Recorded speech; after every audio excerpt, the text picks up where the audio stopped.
up, everybody, and welcome back to the channel. VP Tactical here. So as promised, wanted to bring you my video talking a little bit about arrow technology, and just kind of break things down a little bit for you. That way, especially if you're just beginning or kind of getting in there, maybe you have a little knowledge, but you're not quite sure, you'll have a little bit better understanding of arrows and choosing them specifically for your purpose, which we'll talk a little bit about here in a few minutes. But definitely appreciate you being part of the squad. Appreciate you taking time out of your day to watch my video, and definitely, very, very grateful for all of the love and support. Hit that like and subscribe button for me if you haven't already. Become part of the squad, and along with that little bell, that way at least you know as soon as new videos come out. But diving right in, so really when you're picking out arrows, your initial step is to determine your draw length, because determining your draw length is going to dictate your arrow length more or less. For example, if you got a draw length of 28 inches, for example, chances are your arrows are probably going to be somewhere in that neighborhood, just north of it. So 29 inches, maybe 29 and a half, somewhere in that area. I think we had bought these arrows from Cabela's, and not only did they measure our draw length, but they also cut the arrows to size. So that's a good point, is that choosing your arrow length, which would be really kind of step two. Step one, of course, being determining your draw length. Step two, your arrow length, right? Like I said, those two kind of go hand in hand.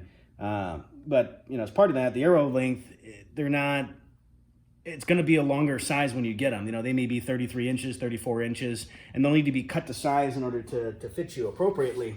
And like I said, a lot of places like Cabela's, I know that they actually did ours for free. We bought the arrows from them. And not only did they cut them down to size, but they had also, you'll see here, these are what they call inserts, these little metal tips that go into the end of the rod or the end of the arrow. These are what accept your attachments. You can see here, this is actually what we have, what we call a field point. So this is most commonly used for target practice. Those larger tri-blades that you see or similar devices, those are called broadheads.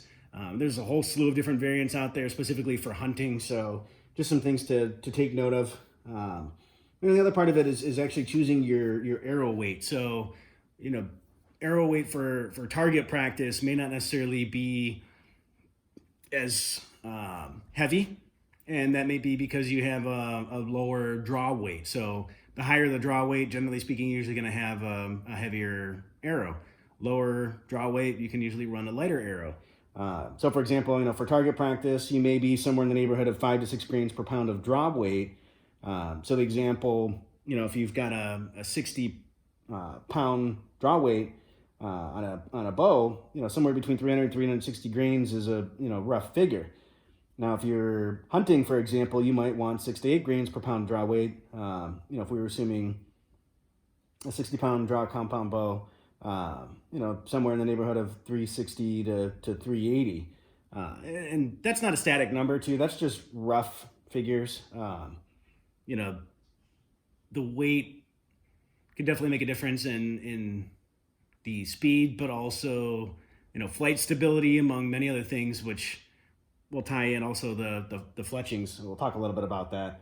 One thing that a lot of folks will see too, if you shop for arrows, especially like if you're shopping for them online, or if you're just doing your research before you buy them, you'll see that there's values that talk a little bit about the variance of straightness of the arrow. So just basically out of the factory, of like what percentage error rate or margin is there, with respect to the arrow being straight. That's one thing you'll see. You'll also notate here too, so you can see actually on this arrow, it's got a number, and that number corresponds with the arrow stiffness.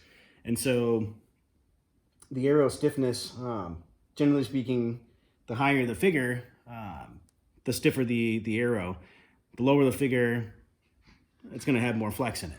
Why is that important? Well, if you're wanting something that's going to be a real tack driver, or if you're wanting an arrow that's not going to flex as much, which can affect accuracy, it can affect the flight path, among everything else, you'll want to find a balance. Chances are you may be in the 400 or 500 range, somewhere in that neighborhood for this figure, for the spine stiffness, if you will. A couple of other measurements you may see out there. One is static spine, and basically what they do is they suspend the arrow, and then they're going to drop a weight from it in the center and watch to see how much flex they get out of it. Another figure that's out there that may not be as common, you might see static spine more. Dynamic spine, which talks a little bit about the arrow, and it's a measurement of how the arrow reacts when shot from a bow, specifically its flex.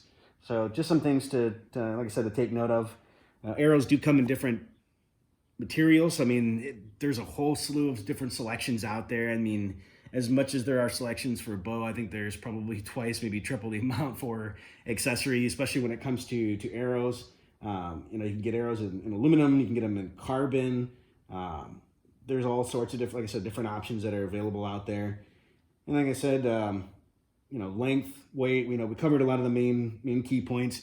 The only other thing to kind of touch on is the fletchings, which these were already pre-attached.